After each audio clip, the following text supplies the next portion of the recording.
When I was just a little girl, my mama used to tuck me into bed and she'd read me a story. It always was about a princess in distress and how a guy would save her and end up with the glory.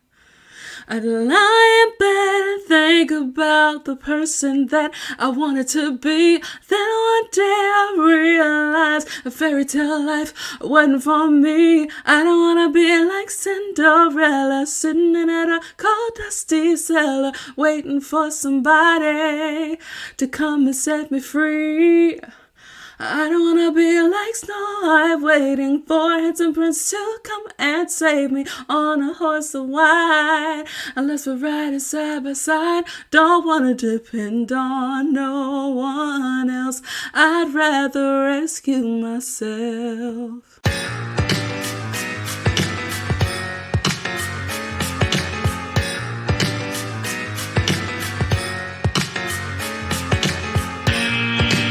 Welcome to Sup Media Reviews, the podcast that never needs spoiler alerts because it takes you back in time to relive the nostalgia of classic TV shows and films that you've probably already seen.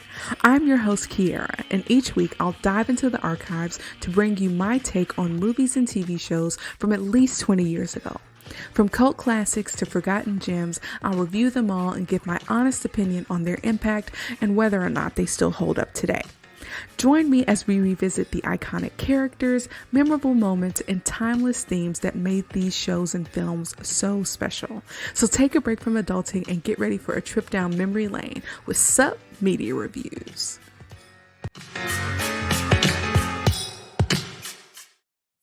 What's up, Home Slices? Thanks so much for tuning into Sup Media Reviews. I'm your host, Kiara, and today, August 15th, 2023, is the 20th anniversary of the release of the hit Disney Channel movie, The Cheetah Girls. I cannot believe it's been 20 years already. In celebration of this major milestone, I'm stoked to review the 2003 hit movie, The Cheetah Girls, with my very own sisters. I have two of my sisters here to dissect this film. I've never had more than one guest at a time, so this is new for Sup Media Reviews, and I hope that you'll bear with us. I have here Arabia. Say hi, Arabia. What's up, Home Slices? Arabia was featured in the reviews of Monsters, Inc. and The Fifth Element. And last but not least, I have my sister Jassity here. Say hi, Jassity. Hey, guys. This is Jassity's first time as a guest at Sup Media Reviews, and I'm so happy she's here. As young girls who were between the ages of 4 and 12 when this movie came out, it had a major impact on us, and I'm so happy I get to share this review with you all.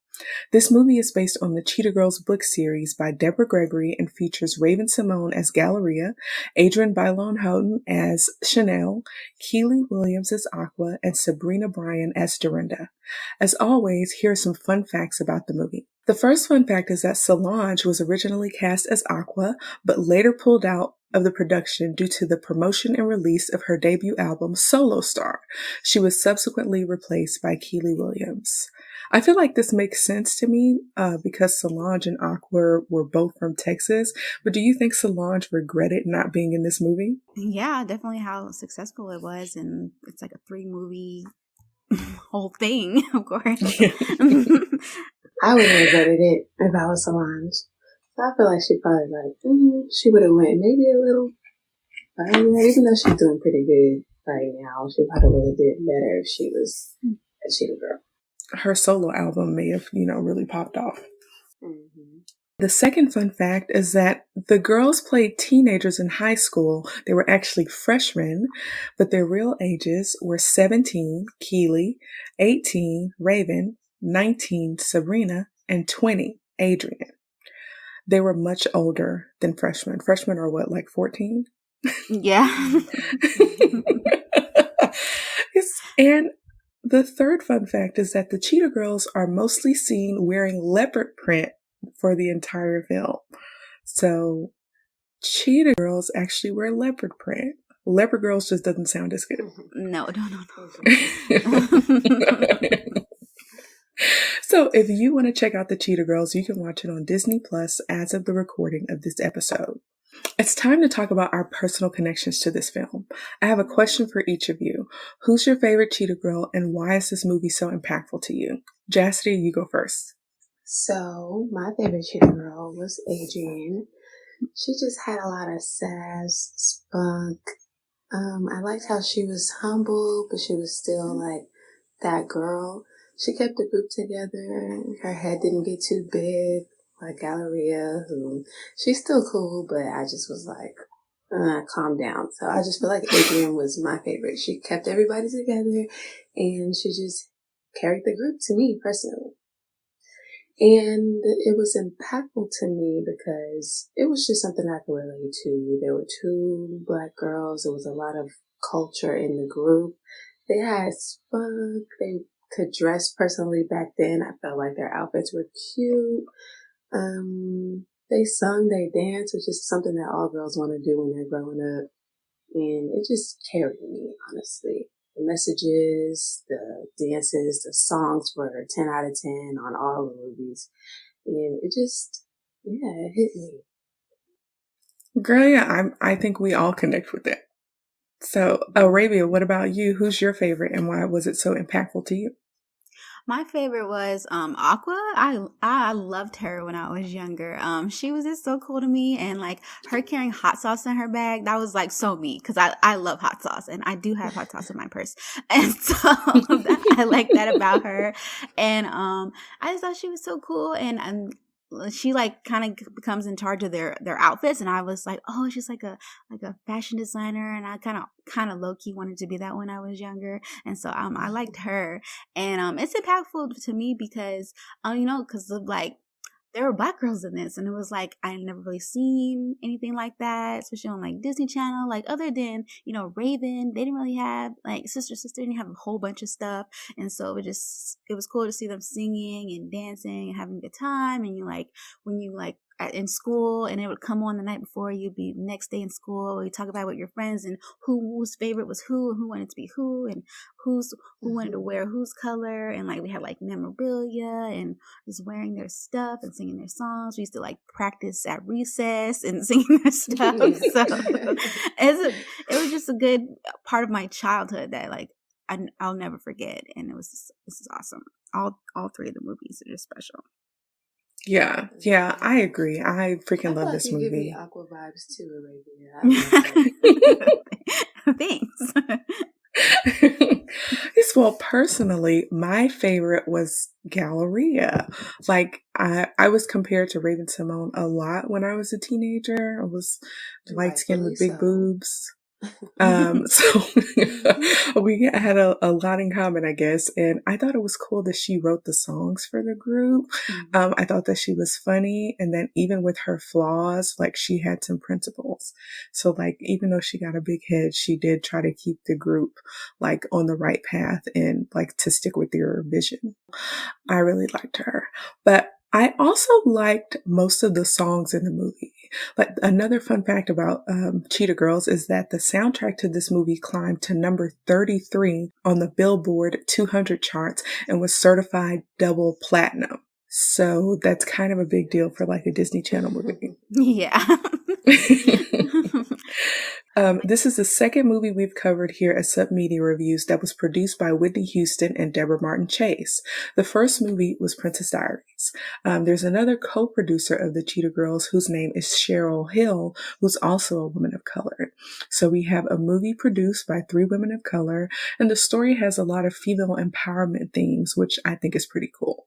They also included elements like being biracial, feeling neglected by your parents, or even growing up poor or in foster care. Also, like, who doesn't want to sing and dance and be a part of a girl group? Like, the Cheetah Girls were cute. They wore animal print. They sang and danced. They had this positive message. And when I was a 12-year-old, I was super into it. We knew Raven from That's So Raven. We knew Adrienne and Keely from 3LW, and it was just the best, I loved it, okay? Well, listeners, if you have a personal connection to this film, let us know on our social media pages. We want to hear from you. So I'm excited for us to share our perspectives on this movie, so let's chat. The Cheetah Girls movie starts, and immediately I hate the camera quality.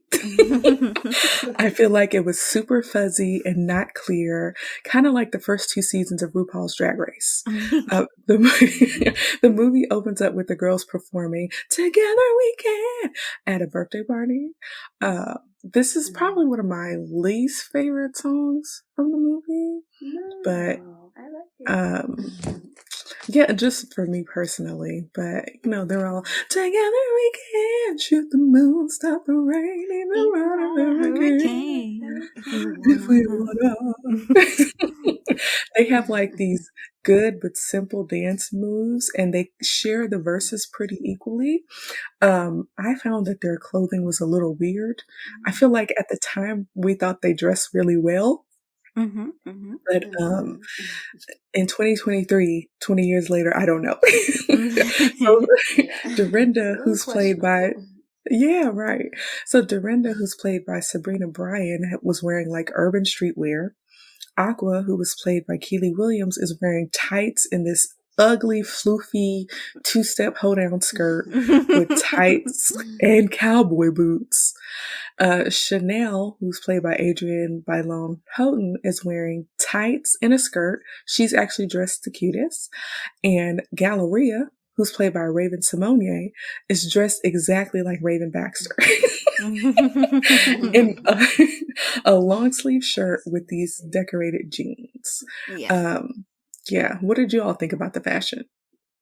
It definitely didn't age the greatest, which is not surprising. It's been like 20 years. But during the time, that was it. I was like, oh, I want this. I want to wear that. I was like, I want that skirt. Yeah, in reality, I shouldn't want that skirt. That's that skirt. But it like all the Disney movies and shows, they weren't dressing as good as we thought we were. Yeah, that's about right. Yeah. Well, the performance goes awry when the heel of Aqua's cowboy boot gets stuck between some wooden planks, and Chanel has to try and rescue her. And then Dorinda does a flip and falls over the other girls, and all the kids at the party start laughing at them. So Galleria just keeps going in Beyonce fashion. Yes, everybody else is falling down, and she's like, "I'm Beyonce. The show must go on." So the performance is over, and they debrief after the show. And Chanel is like, "Girl, we messed up in this performance. We may not be ready for the Manhattan Magnet School talent show audition tomorrow."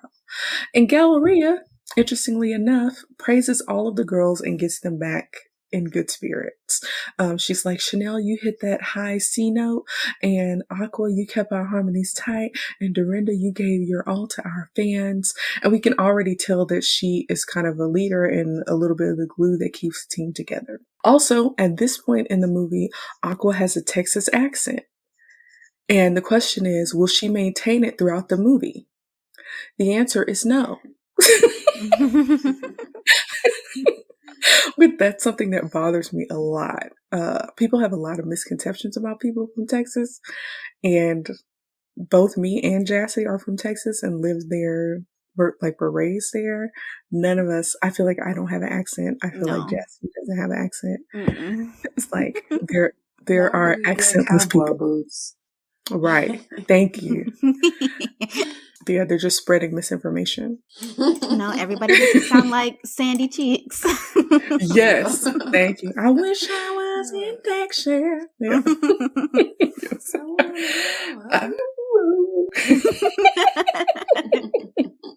While the girls are on their way home, we get some exposition. We learn more about them, okay? So we see that Dorinda is taking lessons. I believe they're dance lessons at the youth center, and that she also rides the bus, and that she's always on the go. We also see her get super defensive when Galleria says she's going to email her what they're wearing tomorrow. So that's a clue right there. Aqua has been living in New York City for about 6 months, and she's taking advanced classes like trigonometry at NYU. She only takes taxis because she's afraid to ride the subway. She thinks that the subway is dark and dirty and there are mole people down there. When she says this, there is no Texas accent. Chanel, who's a native New Yorker, has to hail a cab for Aqua, and Aqua uses like a disinfectant wipe to open the cab door.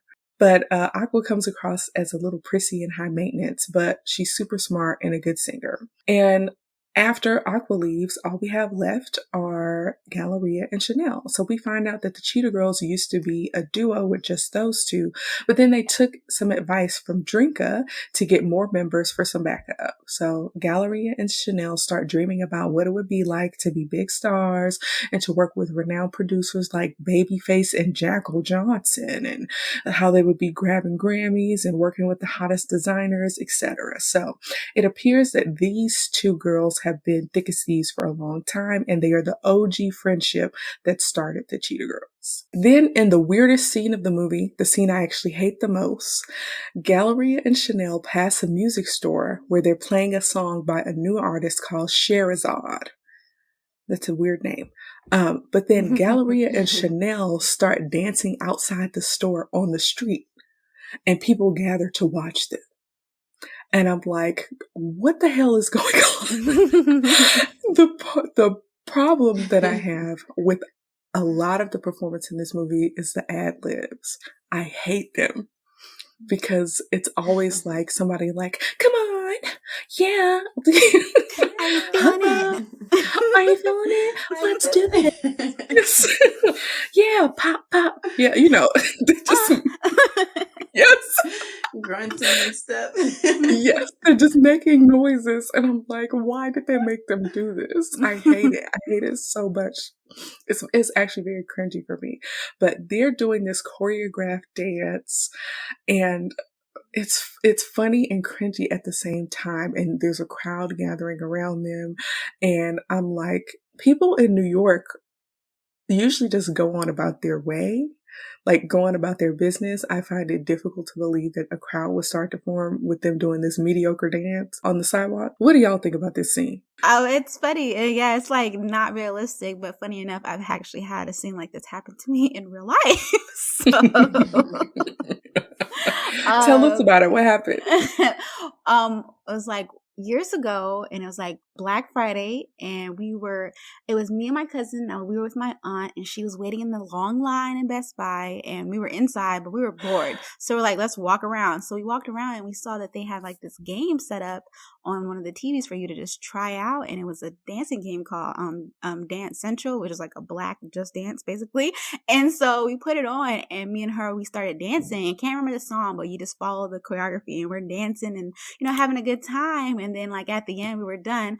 The people started clapping and cheering, and they were like, "Oh, that's so good!" And we were like, "Oh my gosh, they were watching us!" So it's like, did that really just happen? So I have had that moment, but they had no choice because they were all just standing there. So, right. But it was so much fun. That's fantastic. What about you, Jasper? What do you think? I think it was just corny because people do not care. Like from what I know they have their perception on Texas, and we have people's perceptions on New York. They're rude, they ready to go, they get to their places. Nobody's stopping to watch teenage girls dance in the middle of the street. Yeah, they got stuff to do. So if you don't move, right, I'm walking here. Yeah. Yeah, so the crowd cheers for them as the dance ends, and a dog that's in the crowd reminds Galleria about her own dog, Toto, and she has to rush home. So when Galleria gets home, we see her mother, Dorothea, and her mom is played by Lynn Whitfield, and this is one of the only roles I've seen her in where she wasn't a villain. She does it so well. Yes, she's a fantastic villain. Yes. She could have played Voldemort. She low-key has the face. Like she does have like a unique facial structure. Yes. Yeah, she's beautiful, but it's different. Yes. Yeah. But yeah, so Galleria didn't come home in time to take the dog out, and Galleria is too busy with Cheetah Girl stuff to do her chores and also help relay messages to her mother in a Jamaican accent, which that was a weird scene too. But basically her mama is not playing with her. Her mom appears to be some type of seamstress or clothing designer. I feel like they don't really make it clear in this movie. But next up, we see Galleria's dad, who is an Italian man named Franco Bolo. And in this movie, Galleria is biracial. She also forgot the capers for the chicken piccata that her dad asked her to bring. Have y'all ever had chicken piccata? No. Yes. It's so good. 10 out of 10. Yes, it is so good. You should try it if you get the chance. Okay. But Galleria tells her parents that they plan to win the talent show. They want to record a real demo and get a record deal so she can live lavishly and set her parents up for life. But her parents don't want to hear that. They want her to do her chores. Look, until you make all that money and get them butlers, like, do your chores, girl. And then in the quickest scene ever, we see Dorinda mopping a floor at the youth center. And then we automatically switch to another scene where Chanel goes home to this light and airy apartment. I actually really like this apartment. It's probably my favorite setting in this show. They have one of those elevators, like instead of having a front door, they have the elevator. Mm-hmm. That's crazy to me. I never understood how those work. I guess you like have to have a code to know how to get to the. I feel like you to that specific floor. I think so. I feel like you have a key or something. Okay. Like, I don't know. It's cool. Things are in the building. They never said That's what Chanel's mom did, and I was like, because they were like at the top, or it looked like it almost, and I was like, what did she do in New York at that? Yeah, right. I feel like I'm not 100% sure. For whatever reason, I got the impression that she was a model, and I feel like because of the pictures that were in the house, and that also would explain how she knows Dorothea. Because if Dorothea is like a clothing designer or seamstress, and Juanita, Chanel's mom, is a model, they would be like in the same industry. But yeah, that's all conjecture. We don't know. So when Chanel comes home, she sees clothes all over the floor, and she finds her mom, Juanita, rummaging through a closet for a top to wear for her date. And so Chanel finds this ugly Cheetah-licious long sleeve shirt for her mom to wear. It's Cheetah-licious. They speak a lot of Spanish. We find out that the mom is dating a rich French guy named Luke. We find out that Chanel is Puerto Rican, Cuban, and Dominican. And for whatever reason, Chanel just doesn't seem too fond of her mom dating.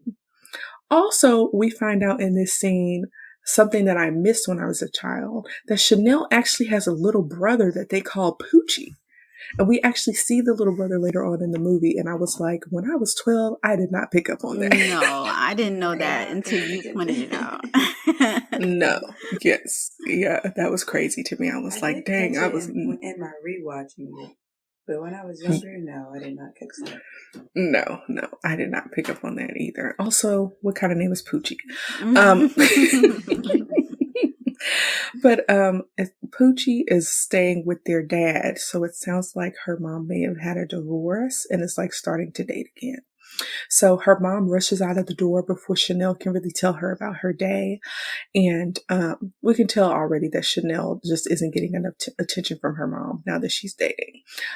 Also, there's this huge, beautiful black and white photo of her mom on the wall that is just so stunning. I always have loved that photo. It's so pretty. And if I get a chance, I'm going to take a photo just like that and put it in my house. Chanel was going to tell her mom about her hitting that high C, and then she does my other sister Nini's favorite run, Cheetah Girls. In the next scene, we see Galleria writing songs, and so Galleria calls Chanel's. They have these nicknames for each other, Choochie and Bubbles, which is weird. And Galleria plays Girl Power, the song that she's writing. And Toto, Galleria's Bichon Frise dog, likes the song and is barking and dancing. And this actually comes back later in the film, interestingly enough. So it's the next day at school, and the girls come across two guys, a white dude named Derek and a black guy they call Mackerel. Worst name. in the history of names. But the boys make fun of the Cheetah Girls for being the Cheetah Girls. And Galleria is like, we call ourselves the Cheetah Girls because they are the fastest and fiercest animals in the jungle. And it's lunchtime. And so Galleria and Derek have this like flirtatious banter that suggests that they like each other. But then Derek and Mackerel are like, hey, we need to switch time slots with you because Mackerel has like an orthodontist appointment or something like that. And this is something else I low-key didn't catch. Galleria didn't want to switch times with them. But then she opened it to the other girls. They were like, I don't really like change, but like, I'll go with whatever the group says. So this is another indication that she has the ability to be like a diplomatic leader, even though she becomes less so later on in the movie. Yeah. And I didn't really pick up on that. So basically the other Cheetah Girls take a vote and Dorinda is like, like if we go later, it'd be cutting close. And Galleria insensitively asks her, girl, where do you always have to go? And Dorinda kind of plays it off. And then Galleria says, all right, ham bone. And I was like, girl, what is that? What does that mean? I actually had to look it up because the ham bone that I know is like racialized. Yeah. So I looked it up to see what she meant by that. And I just thought it was really weird. But apparently it's a term that means someone is a bad actor. So I'm guessing that Galleria knows that Dorinda isn't being honest, but she's not going to push the topic. It's just a weird thing. Why would a girl in 9th grade say hambo? Yes, thank you. I looked at her like, what? I'm pretty sure everybody else did too. Yes. So the girls are freshmen, but the boys are not. They never tell us what grade Derek is, but girls always like older boys. But Derek leaves and he's like, Galleria, you're still my boo. And the girls take a minute to like swoon over Derek or whatever. And Galleria's like, don't fall for it. He's just a hater. And then Derek and Mackerel walk into someone carrying a lunch tray while they're trying to be cool and they get embarrassed in front of the whole cafeteria. Very high school, a very high school scene. And then in my favorite scene of the movie, which is up next, the girls do their audition for the talent show. So it's time for them to sing Cinderella, also my favorite song from the movie. And the girls wear their best outfits, I would say, of the whole movie. I don't know. Are these their best outfits, y'all, or you think they have better ones? I think these are the best ones. So the girls' outfits is a mixture of leopard print and white materials, and they each have their own look, but it's still cohesive. Then they say a little prayer before performing, and they perform my favorite song from the movie. Of course, we have to sing some of it. Also, I looked up the lyrics to Cinderella, and they are way different than what I remember. Yeah. And then I listened to the performance again and I was like, no way are they saying what those lyrics say. There's no way. There's no way. This is the best song in the movie. I feel like everybody feels that way. And this one, yes, like when we were watching Disney Channel, it used to come on between shows. Like it used to be on the commercial. Yes. And this was my favorite commercial. It was so good. Yeah, I remember that specifically. A little girl, my mama used to tuck me into bed. She read me a story. It always was about a princess in distress. And the glory. And then, I'd lie in bed and think about. Then one day I realized fairy life wasn't for me. I don't want to be like Cinderella.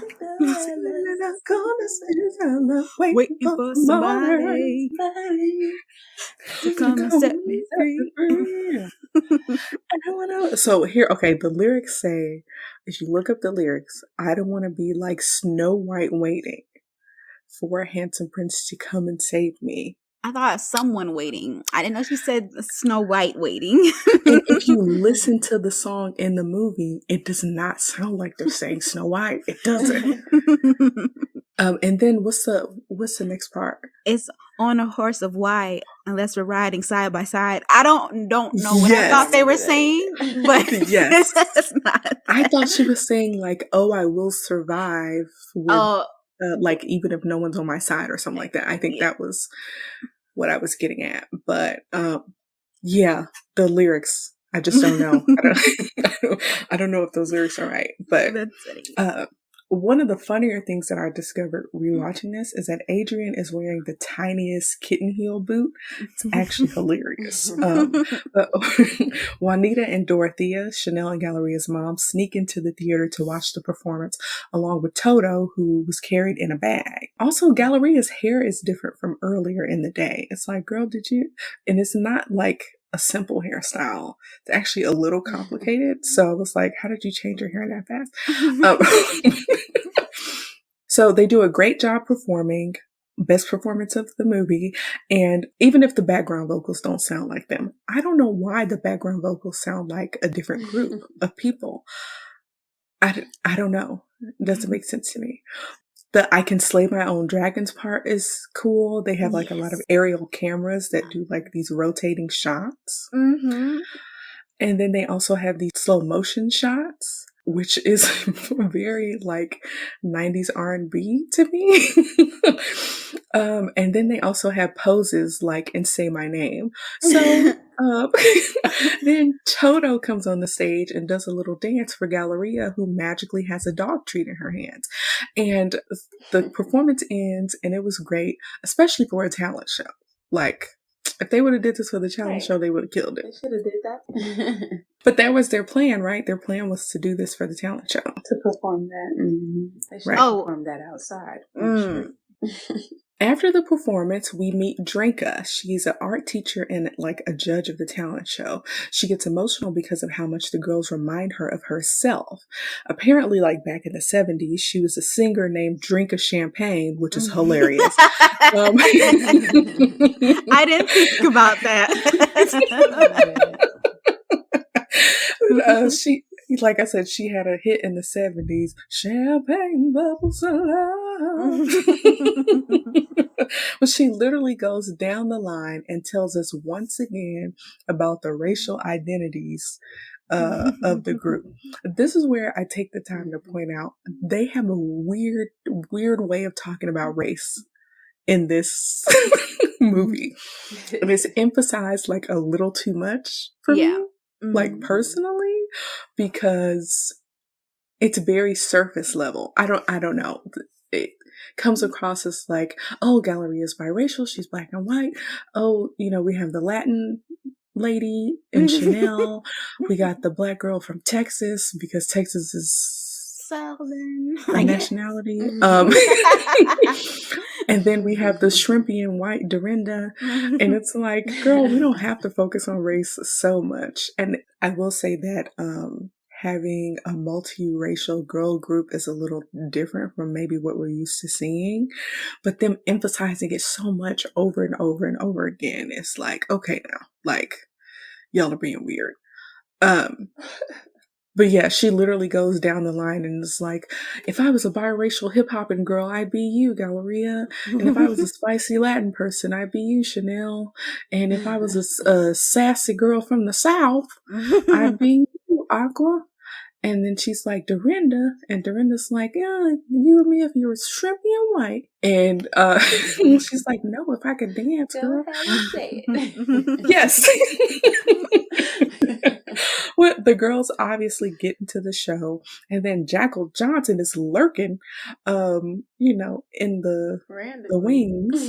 Yeah, just randomly comes down, and he's like, the girls start freaking out because Jackal Johnson is supposed to be like a super producer who used to go to the same school that the Cheetah Girls go to now, and he was also Drinka's student in the 90s.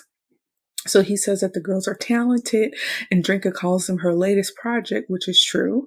And Jackal thinks that the next big thing might have spots like they have.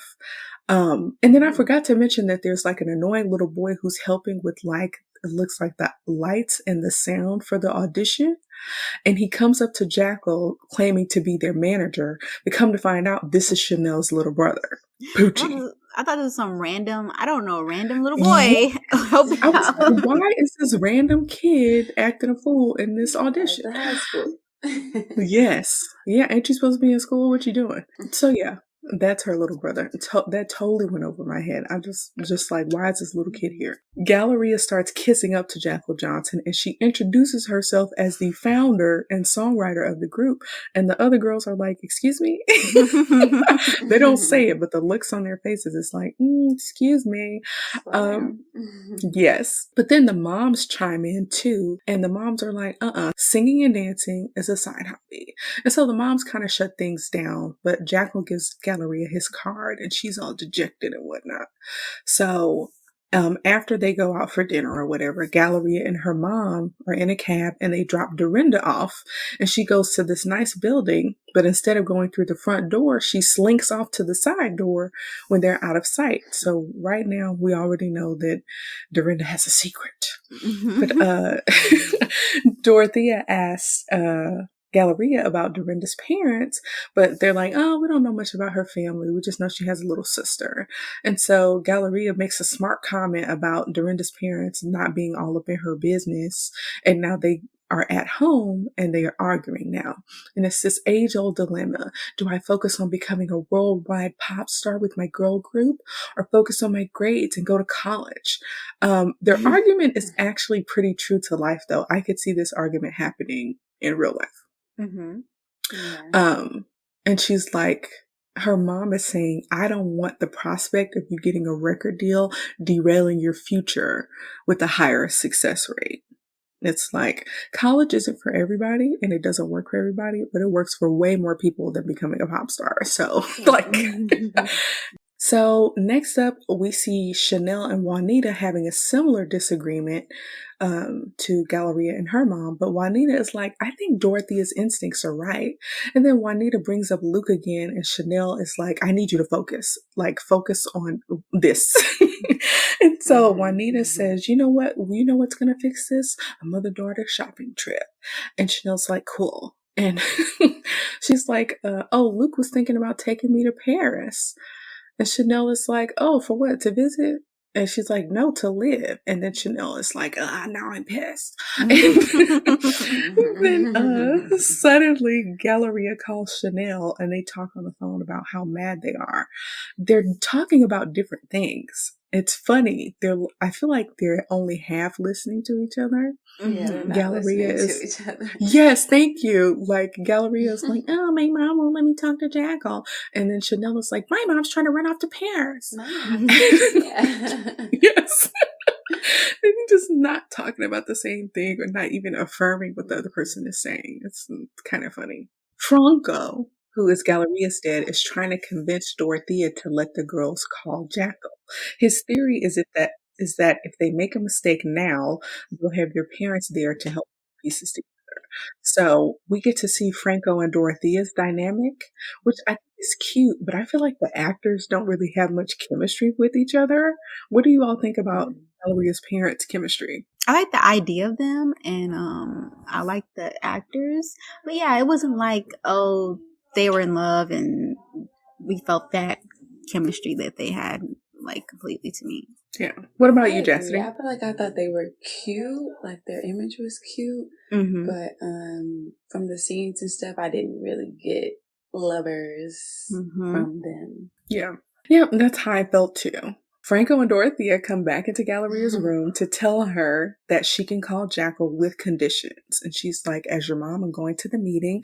If I don't like it, we leave. And the girls are like, oh, we're going to call Jackal. So they're super excited. And then Chanel calls Galleria out for getting a big head in front of Jackal. Since when are you the founder of the Cheetah Girls? Galleria just kind of blows it off or whatever. So already we see Galleria's head getting blown up. So it's the next day at school. They set up an appointment with Jackal, and the news has already spread across the campus about them connecting with the producer. Derek comes over and tries to brag about his own moves, but Mackerel outs him as a liar. A girl from the school newspaper approaches them to be on the front page, and they're super into it because now they're getting press. So Galleria starts telling everybody what to do. And she's like, Aqua, you shouldn't talk with your mouth open or carry hot sauce in your bag. And they try to make it seem like Galleria's being unreasonable, but when Aqua was chewing with her mouth open, I was like, girl. Yeah, get it together. Get it together. Yes. I've never seen anybody be that obnoxious talking with their... She's doing it on purpose. Yeah. Yes. I mean, this is her first acting role, so she was exaggerating like really hard, but it was like so annoying. And I was like, I'm with Galleria on this one. Like you can keep the hot sauce, but like don't ever do that again with the mouth. Yes. Yes. So next up, we see Dorinda at the youth center. She finds out that the youth center is going to be closed for a gold medal dancer audition, and she gets invited to help run the auditions on Saturday. We find out that she's getting credit that allows her to pay for her lessons. So it looks like she's mopping up after the auditions to pay for her dance lessons. So right away, we see that maybe she doesn't have a lot of money and that dancing is very meaningful to her. So next up, we're at Def Duck Records. Worst name that I've heard personally. But the girls are at the record company and Galleria and her mom are late because they're stuck in traffic. Galleria makes a comment about hoping that Dorinda isn't in the same clothes that she wears every day. That's rude. And Galleria and Dorothea decide to walk, and Galleria isn't wearing comfortable heels. So Dorothea mentioned that the head of her modeling agency reminded her of Jackal. And I was like, was she a model or was she a designer? I don't know. Like, right. I wish it just came right out and told us what she did. Right. While they're walking to the appointment, Galleria steps into dog poo and tracks it into the record company while Jackal is charming the rest of the girls. Galleria is mortified and everyone else is laughing, but Chanel takes her to the side and takes her to the bathroom and cleans the shoe while Galleria sits down and complains like the Queen of England. Mm-hmm. And she's just sitting there. It's like, girl, this is your shoe. You stepped in this poop and you were late. Like, clean your own shoe. Exactly. Right. So Galleria in this moment calls herself the leader and pats Chanel on the head like a good little servant. And Galleria, when they rejoin the group, Galleria is low-key mad that Aqua charmed Jackal with a bottle of her hot sauce. And so Galleria hands over a demo CD and then Jackal hands over a contract. And so Galleria's mom is like, we ain't doing that. We ain't doing that. She starts scratching stuff off and she's like, my lawyer needs to review this. And Jackal is like, y'all are going to be famous as easy as 1, 2, 3 and y'all will have a demo recorded in less than a week. And the mom is like, no, you got so much to do if you're trying to do this in a week. So he's like, y'all come in on Saturday to lay the track. Saturday is the same day as the talent show. And then Galleria, unilaterally, without talking to the rest of the group like she did earlier, says, we're going to be there. And the rest of the group is like, we ain't talk about this. But they move on. What do you all think about Galleria at this point? She's feeling herself. She's really feeling herself at this point. She's like, I'm getting a little bit of, fame seems to be coming my way. So let me change my personality. Yeah, she's switching it up a little bit, but it's not too much right now. Yes, or for what's yes. Yes, it does get worse. It does. So that was a little over the top. No, I would have lost it. I'm like, ma'am. Don't touch me. Right. I tossed that shoe at her. Like, right. I'm going to put the poop back on there. Exactly. So yeah, Galleria is just really feeling herself. She's telling people off. She's not taking her mom's advice, and she's too eager to let down Drinka, like for this talent show. So Galleria is at school the next day, and she's acting like a diva. She is milking this Jackal fame ad nauseum, and she's loud and obnoxious, and she says Jackal like 25 times, and people are getting annoyed. I would be too. So Aqua and Dorinda take Chanel to the side, and they show her a poster of a website called chompcheetah.com where people can go if they're tired of the Cheetah Girls. It's a bashing site. So basically they blame Galleria for everybody hating the Cheetah Girls. I don't know how much time has passed. Was it a day? Was it 2 days? I feel like it's still that same day. And it was like, yeah. We tired they made of them that already. website fast. Yes. I actually tried to go to the website, but it doesn't exist. Okay. Yeah. So they basically blame Galleria for all of the cheetah hatred, and Aqua goes all gangster. And I was like, this part is weird. Aqua like gets up in Chanel's face, and she's like, "You better talk to her before I do." And it's like, okay. Is that another Texas trope? I don't know. I'm not really sure. So it's time for the rehearsals for the talent show. And the girls are supposed to rehearse the number that they're doing for the talent show. But Galleria is like, I want to rehearse our new song. And the song that they were going to perform for Jackal. So basically, she just came to this talent show rehearsal to use the stage as an opportunity for them to practice for their performance with Jackal. And Drinka is like, no, like, you need to perform your number for the talent show. And Galleria is like, oh, haven't you heard? We're meeting with Jackal. We probably can't even come to the talent show. Right. Right. And so Drinka is disappointed. And then Galleria is like, isn't it like we already won the talent show? And Drinka's like, no. No, what are you talking about? Where did you get that from? Yes. Then Galleria goes on to insult Drinka and basically calls her a washed up one-hit wonder. And Drinka schools her about keeping her word. She's like, all I got is this school and this talent show and my word. Okay. And my word means something. And the girls confront Galleria because she really like getting ridiculous now. And Galleria just is not budging. And so Dorinda is like, I gotta go. Okay, I got stuff to do. And Galleria insults her by saying like, oh, you don't need to be here because all you do is dance. And then Galleria gives her some clippings of cute outfits because they don't want her to look torn up and janky the next time they see Jackal. And this is so insulting, especially when you learn Dorinda's backstory. Yeah. Like, don't piss me off. Right. But it's bad to say this to anybody. Right. Like, Dorinda, yes, Dorinda is pissed off and she takes those clippings and she's like, how's this for torn up? And she tears them and she leaves, and Chanel and Aqua watch in horror. Yeah.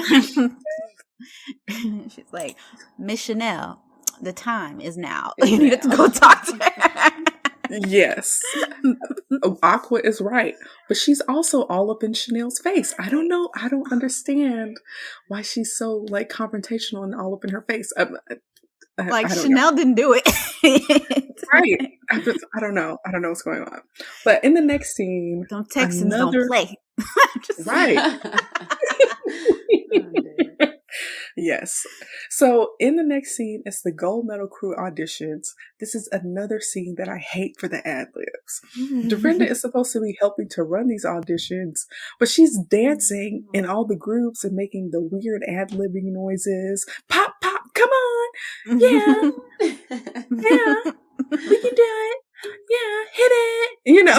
Yes. Hit it. I just can't stand it. I can't stand it because typically in scenes like this, they make people record those types of sounds after the scene has already ended. So can you imagine her being in like a recording studio saying "pop pop hit it"? Like it's just yes, it's so funny. It's so funny. But she gets approached by the gold medal crew organizer to come on the road with them for a paid 10-week tour during the summer. And she just needs permission from her folks. And she's all like, "Oh, for my parents?" And it's like, girl, you got a guardian. No, let's not, right. Let's not pretend you don't know what's up. Don't be shocked that someone used the word parent. It's not that big a deal. So in the next scene, we see Chanel. She gets home to find a note from her mom. They were supposed to do their mother-daughter shopping trip, but Juanita went out with Luke instead.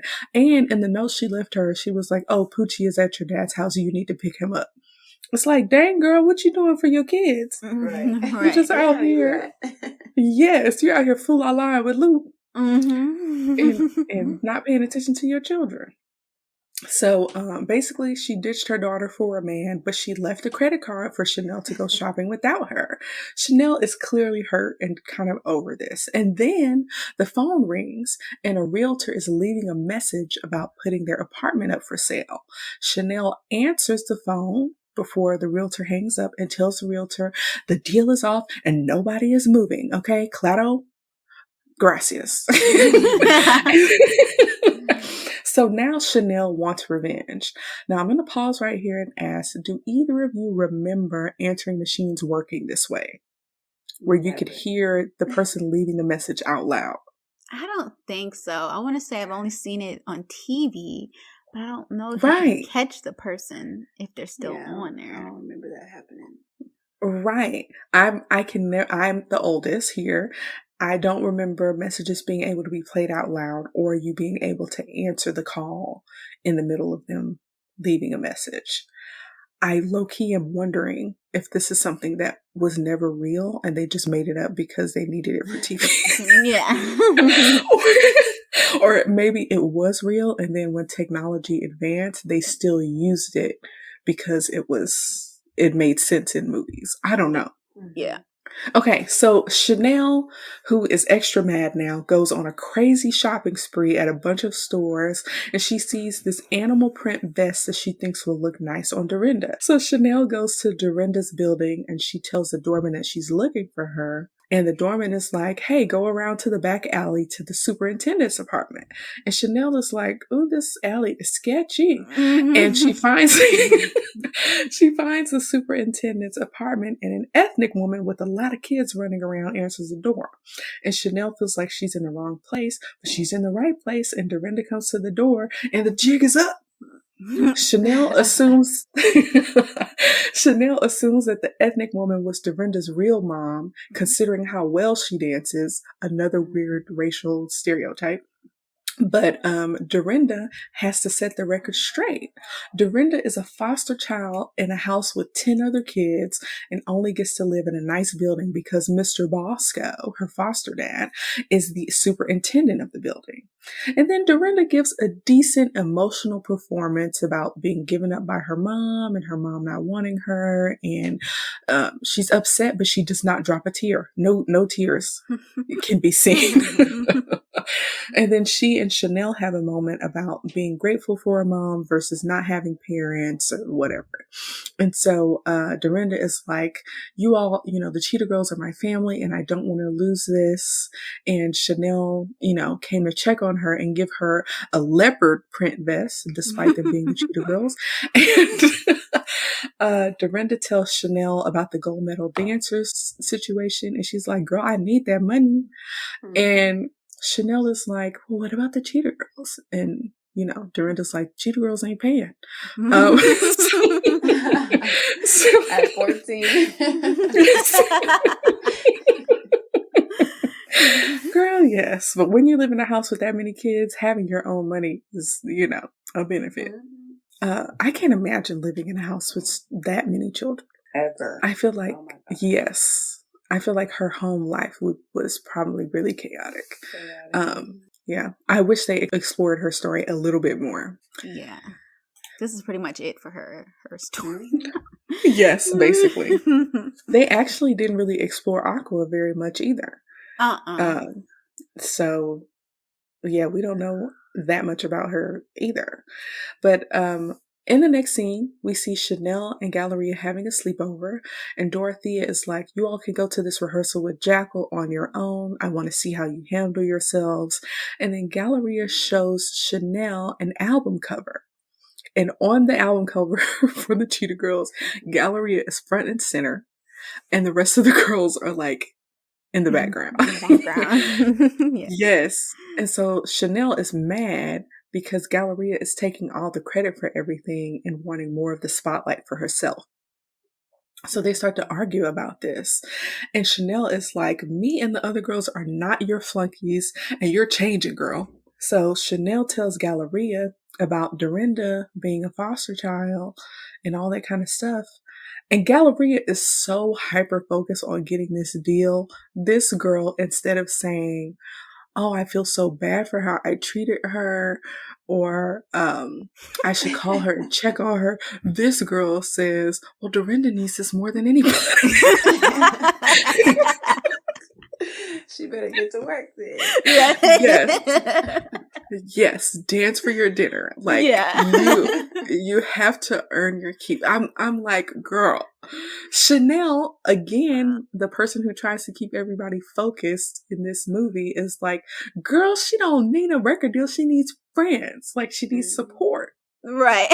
This is literally a secret that she's been keeping from them, and now the secret's out. Like, she needs to know that they still like love and support her.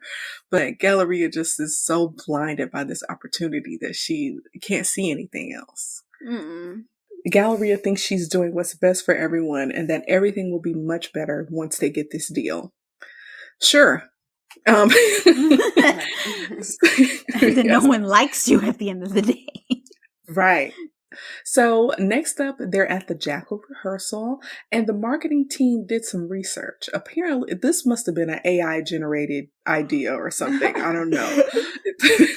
They came up with a group called the Global Get Down, and each of the girls has like an animal alter ego. Galleria will stay a cheetah, Dorinda is a panda, Aqua's a baby seal, and Chanel is a snow leopard. The baby seal was so creepy. I don't know that one. Yes, so they basically did this research and threw together a stupid idea with masks and everything. So they are these faceless, soulless creatures for teens to consume. Mm-hmm. And Galleria isn't feeling this. She's like, how are we supposed to sing with these masks on? We don't lip sync. And he's like, you'll learn. So Galleria is like, no, let's show you what we can do. Okay. Yeah. So they get up to sing Girl Power. And I actually really like this performance as well. And this was another one that used to come on in the commercials on Disney Channel. Throw your hands up if you know that you're a star. You better stand up if you know who you are. Never give up, never slow down. Wait. Girl power.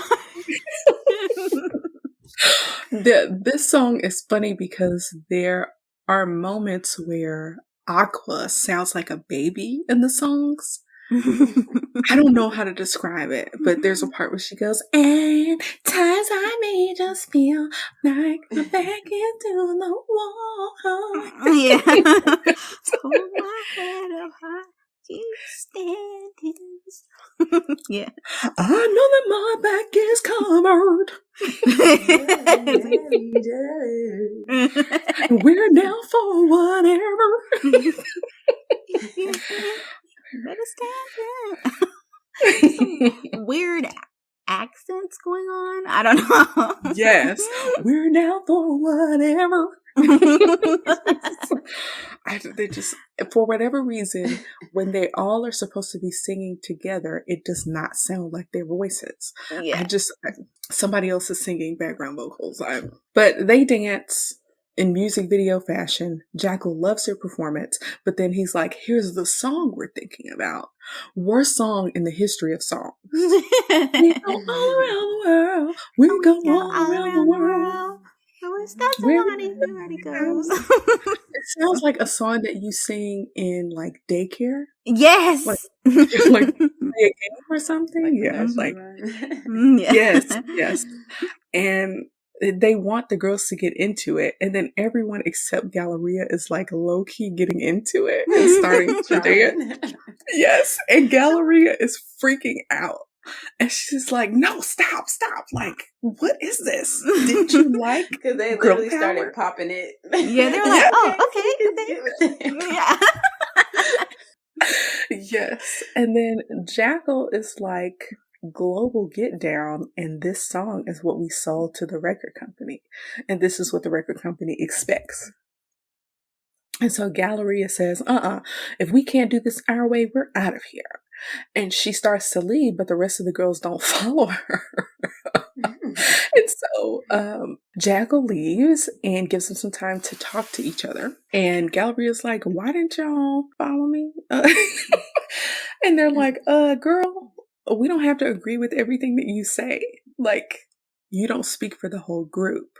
And Galleria's like, y'all, like, he doesn't like who we are. He's trying to change us, but we can still do the talent show, even though she insulted Drinker's little talent show. And the girls are like, now you're all gung-ho for the talent show? Now that's what you want to do? And so Chanel is like, we should consider this offer. And Aqua says, Galleria, you're just mad because they're not using your material. You're not the boss of everybody. Galleria wants the girls to believe that what they have is good enough. And they're like, we can't trust you anymore, even if she is right about Jackal. And that's the thing. Like, even a broken clock is right twice a day. But if you're messing up and ruining your relationships, sometimes people won't listen to you even if you're right. Right. So it's important that you like always treat people with kindness. But Galleria decides to take her ball and go home. And she's like, if y'all are considering this deal, I'm quitting the group and y'all can take it without me. And so she leaves and Jackal comes back in and he's like, there's more where she came from. Like, anyways. Right? And then Jackal tries to center Chanel. And he's like, what if we call it Chanel and the Global Get Down? And Chanel is like, oh, that sounds good. And then Aqua pushes the crap out of her and like snap out of it. And Chanel just like kind of snaps out of it. And she's like, oh, we need time to consider your offer. And so when they leave, they see tons of teenage girls outside that could easily replace them. And the genius thing, like the Global Get Down, I feel like would never be successful in my own eyes. But from a business standpoint, it is really smart to have the girls wear masks because you could interchange them like so quickly. Yeah. And you could get away with that. So they would easily be replaceable. Right. And you just copy and paste somebody in there. Galleria goes home. And when she comes in the door, she already has tears down her face. And she's like, Mom, please don't say I told you so. And and so her mom embraces her, and Dorinda decides to go on tour with the gold medal crew because the Cheetah Girls are over, and Aqua still can't catch a cab. So that was like a weird all they gave for her. Yes. Yeah. They didn't round out her story at all. I don't know why. They just don't care about Aqua. Okay, so next up we see Chanel get home, and she finds a lot of stuff on the floor, and she sees her mom looking at receipts. And Juanita is so mad because Chanel used her mom's credit card and ran up the balance. And her mom went to the store to buy some shoes, and she was gonna wear the sandals out of the store, and my car got declined, and the saleswoman snatched the paint off my toes. She took the shoes off my feet so fast she snatched the paint off my toes. Why would you do this? I thought that was hilarious. Yeah. And Chanel was like, but I thought we were gonna be rich. It's like, girl, no, you were mad at your mama. Why didn't you like just be honest? Don't lie. Right. I'm sure you a shopping spree. Right. You said literally. Right. So Chanel's mom is like, you took advantage of me. And Chanel is like, no, Luke came into the picture and I didn't matter anymore. My dreams didn't matter anymore. She does a decent emotional performance. Still no tears, but decent. And she's like, I know what it's like to not have a mom. And she starts to feel all guilty. And Juanita's like, who don't have a mom? And Chanel's like, I'll tell you later. It's about me now. Yes. Focus on me. Focus. I told you. Attention. Yes. And so Chanel and her mom have a special moment and she cries because the Cheetah Girls are over. And it's kind of funny because when you're 14, everything is like so intense. Yeah, also, everything is dramatic. Yes. Also, I was very dramatic at that age. Girl, weren't we all? She was like, I know what it's like to not have a mom. And it's like, girl, you just found out yesterday. Like, right. Hush. But moving on, we see Galleria and her folks. Her parents are actually holding her accountable because she wants things her own way, but she's not considering what the other girls wanted. And her mom says, sometimes you have to let go and let other people make their own choices, just like Dorothea is learning to do with Galleria.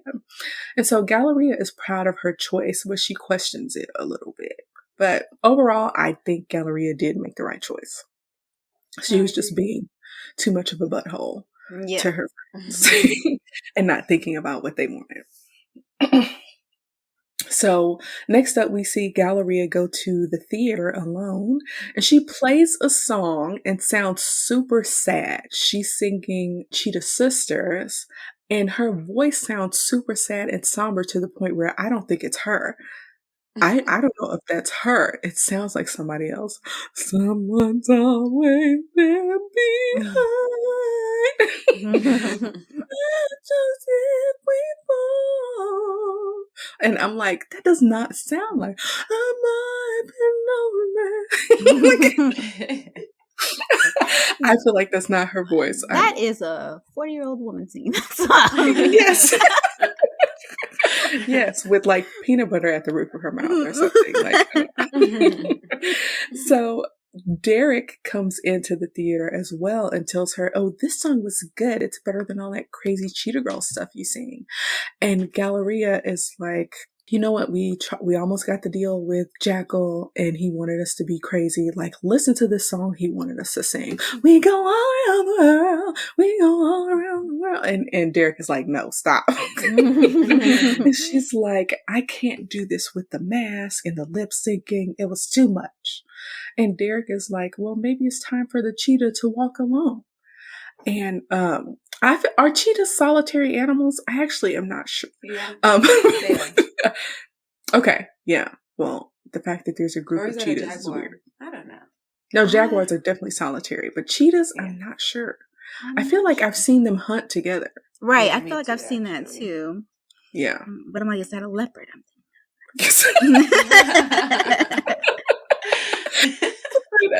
Derek and Galleria have like a nice, cute little moment, and Derek comes across as actually like low-key supportive. So that's nice. Next up, the climax of the film happens. Worst climax in the history of film, in my opinion. But Galleria and her mom are talking. They're on the streets of New York. I looked up something though. A group of cheetahs is called a coalition. Coalition? Oh!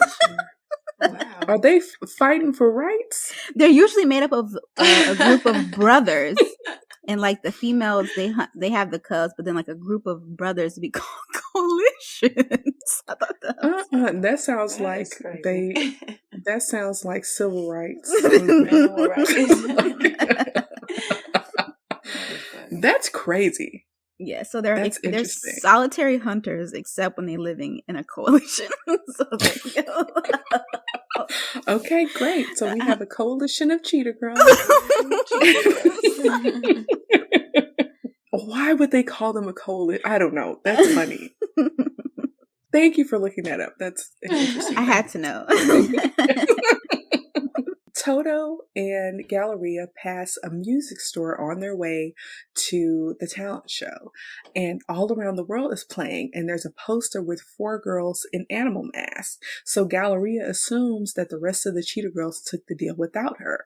And while she's distracted, Toto runs off into a construction area and falls into a well. I don't know. Falls into a strange hole. Not really sure what this is. Deep in the infrastructure of New York. I don't know. Galleria chases the dog, and while she's chasing the dog, she actually runs into a cop and makes him spill his coffee. So Galleria calls her parents, and she's like, "Hey, Toto fell in the hole." And the officers are approaching her because she assaulted one of them. And and Galleria is like, "My dog, he's in a hole." And the officer says, I feel like these the worst lines in the movie. The officer says, "Dog in a hole? That's bad. I have to call for backup." And I was like, those are your lines? Dog in a hole? I feel like it's very like, oh, pig in a blanket? Like,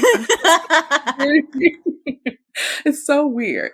But right now, the talent show is in full swing, and this hole is like right across the street from the school. So the fire department comes out, which is true to life, and her parents come out, and now the press is involved because the fire crew is causing a traffic jam. So Chanel and her mom are getting their hair done when they see Toto on the news. And so they hop up and leave. And then Derek's group, Sonic Chaos, performs. Come to find out, Derek is a rapper and Mac DJ, and I hate this performance. This is my least favorite song. Come on. If you're feeling one of them, come on. White, black, brown, Puerto Rican, or Asian. Race again. They bring up race again. White, black, brown, Puerto Rican, or Asian. It don't matter where we are. We want hip hop nation. Yes. It's like, it's so bad. And the beat's not even good. Come on.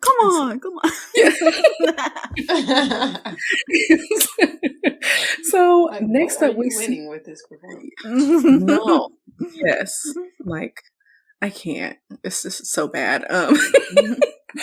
When that performance used to come on between commercials, I'd be like, "Oh my god, it's time to go to the bathroom." Yes. Next up, we see Aqua. She actually took the subway to get to Toto. If we remember, she don't take the subway because there's mole people down there. But she pushed through it. And she's like, "I came for Toto, not you, Galleria." Not you. And then Dorinda shows up too, kind of out of nowhere, assuming she took a bus. And Chanel shows up, and it's clear that none of the girls are there to support Galleria. They're checking on Toto. And they blame Galleria for losing track of Toto. Girl, did you let him off his leash? Like, they're blaming her. It's funny. And it's hilarious to see Galleria be upset that they're not checking for her. Yeah. But like, girl, you literally call them your background singers and dancers. And you said you're poor. And you poor up and drinking. Oh, with your broken With your broken That is hilarious. Oh yeah. I don't know what you expect, girl. Jesus, that was funny. Miraculously though, they're all wearing the same outfits in a different color. I guess we wear pink on Fridays. I don't know. They just all miraculously wore the same outfits. The fire department has to cut the power during Derek's horrible performance, which is the best thing he's done. Thank God. Yes, which I'm excited for. And when the power goes out, Drinka comes on stage and starts telling a story. And then the power comes back on, and magically, a news story gets broadcast in the middle of the talent show, showing Galleria doing an interview with the press about rescuing her dog. In the background of the video is the high school. Now, how is this possible? How is it possible that when the power comes back on, the projector gets turned on and is turned to the channel that allows them to see the live interview? that Like, Galleria what? is Who set doing that right up? outside the high school. How is this? I understand there's movie magic and we have to figure out ways to get from point A to point B. But this is nuts. Yeah, this is not movie magic. Yes, this is This is ridiculous. This is- sorcery. yes. Yes. So who did this? Anyways, for whatever reason, Mackerel is like, we gotta go, we gotta help. And I'm like, Mackerel, what skills do you have? What dog, getting a dog out of the hole skills do you have that will allow you to help? I would understand more if Mackerel is like, oh, we gotta see this. No, dog Like- in a hole? We gotta go. Yeah. That would make more sense. But for him to be like, oh, we gotta go help. Like, how? Like, it doesn't make sense. But all the people from the talent show are filtering out to the street to see what's going on. And Drinka sees Galleria, and Galleria apologizes for getting a big head. And Drinka is like, yeah, you got a big head, but you also have big dreams and a big heart. But you need to watch your big mouth. And so next up, we have a fireman who's like, hey, something wrong with your dog. Okay, we need you to get in here and call to him. He's not moving. So they decide to sing Together We Can, and they sing so low. I don't know why they're singing so low to get this dog out of the hole. The fireman at this point is being annoying to me because he just keeps yelling commands. Louder, faster. Like, he's just and so they're like, together we go. Come on, come Yes. on. Together we go. Through the moon and the rain. So they get the crowd clapping with them as well. And this calls us back to the fact that Toto likes to dance to their music. And apparently that gets him moving. And they get him out of the hole. And it's hilarious and ridiculous. And it's like, I'm happy that Toto's okay. And this is a horrible climax to the movie. It's so bad.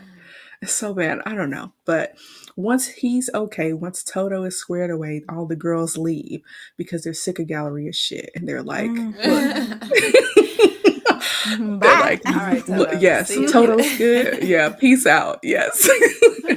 So Derek talks to her and he assures her that she did the right thing to walk away from Jackal, but it doesn't mean she has to walk away from her friends. And so she whispers something to Derek in his ear, whatever that was, and music starts playing out of nowhere. Did Derek go and get... Oh, y'all, that might actually make sense now. Maybe I'm piecing stuff together.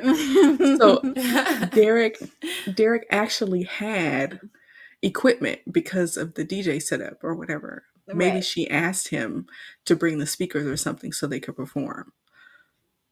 Yeah. That actually makes a little bit of sense. Mm-hmm. For her to just start singing and for her voice to be It's coming amplified. together. Yes.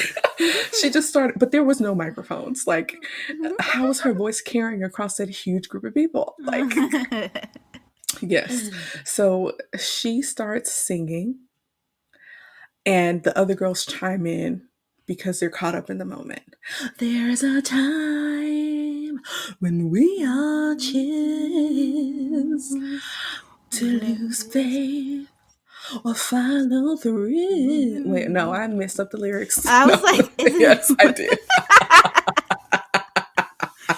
But they all start singing together. Like, this is a slow kind of lead in to Cheetah Sisters. And we also get a brief look at Aqua's dad. And the only reason we know it's Aqua's dad is because he's wearing a bolo tie, which means Those he's from Like, Texas. hang it up, classic please. Texan look.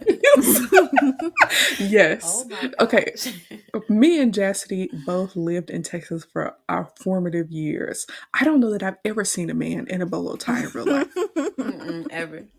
Yes. Granted, we grew up in Houston. We did not necessarily live in a rural area, but like, I'm sick of the Texas stereotypes in That's this what movie. came in on a horse. Yes.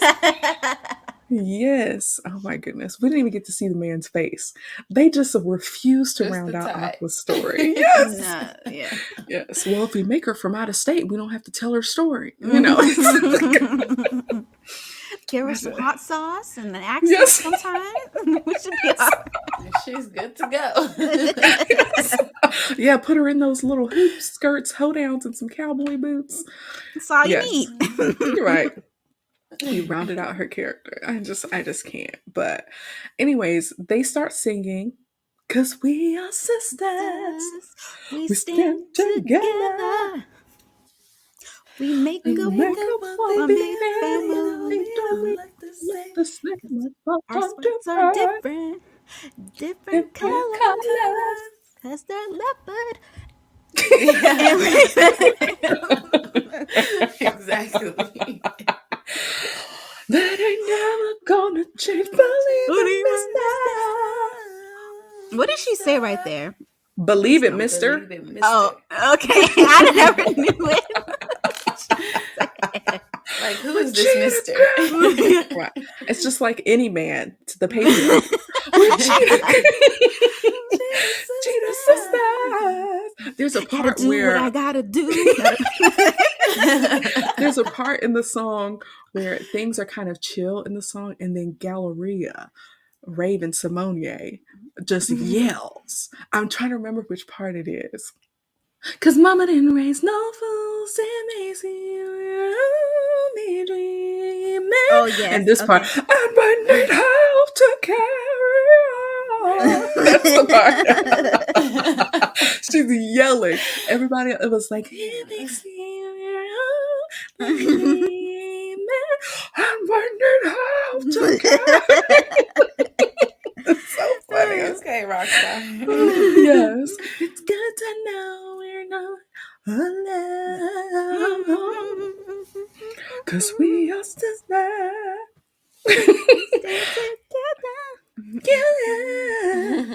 I forgot to say that Derek played like a pretty good guitar riff.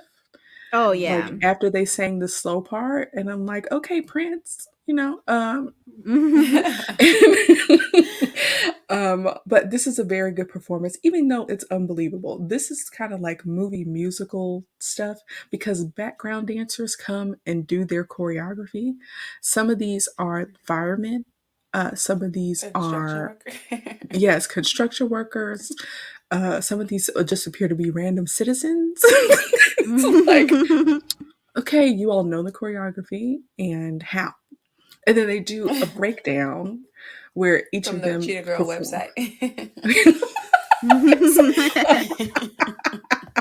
Yes. And so they each have their own little breakdown with their own background dancers. We see the parents dancing. We see Chanel's mom give us a little spin. One of them is dancing with a broom, like jumping over cars. It's crazy. Yes. It's very funny. I'm looking at the lyrics. Sorry. I was looking at the lyrics, and it says, she says, don't even miss us. We're Cheetah No, Girls, that's Cheetah not right. sisters. No, I know it's Believe It, Mister. That is what the lyrics say. No. Oh, it does I say know it's that. Believe It, Mister. I know she's saying Believe It, Mister. Whoever wrote those missed it. Mister rhymes with sister. Oh, jeez. Somebody's messing up the lyrics online. It's a little menace. It's probably Poochie. But the song is about being multicultural and being strong together and all that kind of stuff. And their performance gets broadcast on the news, and Jackal screwed the pooch on this one. He regrets not taking them as they are. So the performance ends, Cheetah Girls, Cheetah Sisters. And so Derek gets on stage and he just makes out with Galleria in front of her parents. And I'm like, that is white male audacity. I don't know what my mom would do if somebody just came up and started making out with her. She would. And she would embarrass me. pull us right down from that car. Yes, absolutely. Right. Right. Get out from there. Yeah. No. So things calm down. They go back in the school theater eating snacks, and Galleria is like, I'm so glad we're still friends, even though the group broke up. And they're like, girl, what you talking about? And the girl said, we didn't take that deal. And she's like, oh, snap, I thought y'all went with Jackal. They're like, nah, we let some other puppet heads take it. And Dorinda has also decided not to go on tour and get that paper. She wants to be with the Cheetah Girls. And so Dorinda gets approached by her foster mom and her younger sister. And the moms welcome a new cheetah mama into the jiggy jungle. And the talent show first prize goes to the Cheetah Girls. What kind of twist is this? They put on a show-stopping if traffic. I was Drinker, I wouldn't have gave it to her. Right. You call me a washed up singer from the 70s?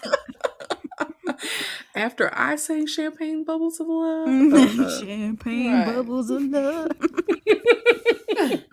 Girl, you are not winning. But yeah, they did put on a show-stopping performance, a traffic jamming performance. Yeah. Yes. Yes. So they win, and they're able to record the demo after all. And then guess who calls them right when they're receiving their winnings? Jackal. One and only Jackal Johnson. Yes, and they take turns telling him off in the corniest way possible. The cheetahs can do it our way, our day. Yes. We don't run with hyenas or wolves, whatever it was. We're gonna survive with the love of the cheetahs that came before us. That type of stuff. And so I feel like that was kind of lame. And then finally they're like, tell Jackal we're unavailable. And then they flip the phone closed, which is so satisfying. I miss being able to hang up on people like that. Yes. Like hanging up on somebody by flipping your phone closed. And then they freak out and they're like, like the face that Raven does after she hangs up on Jackal is like she just got engaged. I don't know if you know what I'm talking about.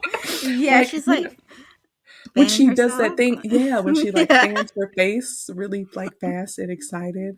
It's like, girl, did you just turn down a record deal or did you just get married? Like what? Yeah, like we just told Jackal to suck it. So excited by that. But they end the movie, and of course they all say cheetahs together, and the movie's over. So that is the end of the very first Cheetah Girls movie. So at the end of every review, we ask 2 questions. Does the movie hold up, and is it worth a rewatch? I'll give you each a chance to answer. Chastity, you go first. I definitely think it's worth a rewatch. I would watch it over and over again, especially if I have kids, daughters one day. I have a little sister. I watched it with her. Like, I just feel like it definitely is worth the rewatch. And the hold up, I feel like it still holds up to me. I don't think the impact has changed, even though now as an adult, it does seem a little bit more corny. I feel like the message is still powerful, impactful. And I feel like if I could right now, I would still be in a girl group just to live out that fantasy. So yeah, I definitely feel like it holds up and I would rewatch it. Okay, great. So Arabia, what about you? Does it hold up and is it worth a rewatch? Yeah, it holds up. The story and the idea of a girl group and the storyline was still good and I loved it and I would rewatch it. I do rewatch it on my own, like maybe once a year, do a trilogy, And so yeah, I think it's good. It's definitely something you can show other like younger kids that are coming up and they can still enjoy it. Yeah, I think for me, the movie only sort of holds up. But if you were really into it as a kid, you should definitely consider rewatching it just for fun. I feel like if you're 32 years old now and you've never seen it, don't bother. Yeah. Just forget about it. Don't worry about it. It's not for you now. You might cringe. Yeah. Yes. Yeah, I also realized that my sense of humor and taste have changed a lot since this came out 20 years ago. And the Mm-hmm. climax of this movie is ridiculous, okay? But the Yeah. songs still slap, the Mm-hmm. dancing is still good. But something about it just made me realize how much better Cheetah Girls 2 was. Yes, yes, yes. Facts. Cheetah Yes. Girls 2 was amazing. The camera wasn't fuzzy. The Mm-hmm. songs are like so good. So And much. Next level. Mm-hmm. yes, absolutely. So They're that's in one a of new those sequels. country. It's giving we Yes. doing our thing now for Mm-hmm. real. International. It was great. Yeah. It's fantastic. It's actually my favorite Cheetah Girls movie. But it was Yes. nice to walk down memory lane. I probably won't be rewatching it anytime soon. I kind of do the same Hmm. thing where I rewatch it like maybe once a year.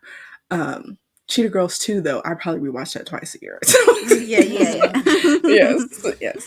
But can you all guess what the critics and the audience at Rotten Tomatoes gave the Cheetah Girls? Arabia, what do you think the critics rated the Cheetah Girls out of 100%? The critics, I think it gave it between like either like a 60 or a 70, and then the audience like an 80. Okay. All right. What about you, Jassity? I think about 80, 85 For the for audience both and the of them, critics? actually. Hmm. Okay. Well, I was shocked to see that the critics gave it a 75%, while the audience gave it 49%. Oh wow.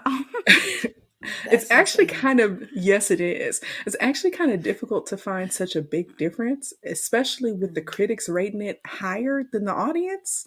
I feel like Yeah. that's hard to believe. Like, who was the audience? Yeah. Right, right. I feel like I would give it about an 80% because of how impacted I was as a preteen.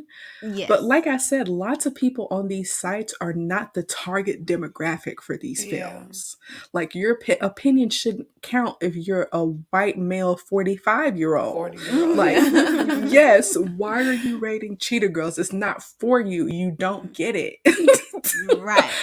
Right. You So don't your relate. opinion, yes, your opinion doesn't count. Thank you. Like, thanks for watching the movie, but we don't need to hear what you have to Next. say. Yes. Yeah. Yes. Well, that's all for today. Thanks so much for tuning into our review of the Cheetah Girls on their 20th anniversary. I want to give a special thanks to my lovely sisters, Arabia and Jassity, for taking time to share their thoughts as well. Say bye, ladies.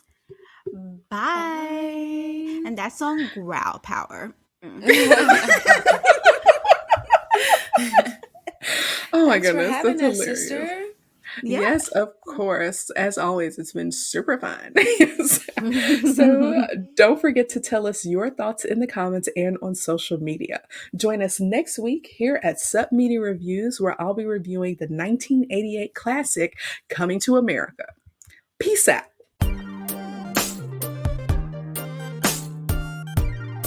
Thanks for listening to Sup Media Reviews. I hope you enjoyed our trip down memory lane just as much as I did. If you have any suggestions for movies or TV shows you'd like me to review next, or if you just want to share your thoughts on today's episode, you can find us on Instagram, Facebook, YouTube, and Pinterest at Sup Media Reviews, and on supmediareviews.com. Don't forget to subscribe to the podcast so you never miss an episode. And if you have a moment, please leave a review on your favorite podcast platform. Your feedback helps me improve the show and spread the word to new listeners. So until next time, peace out, home slices. All right, Cheetah sisters. Let's take it back.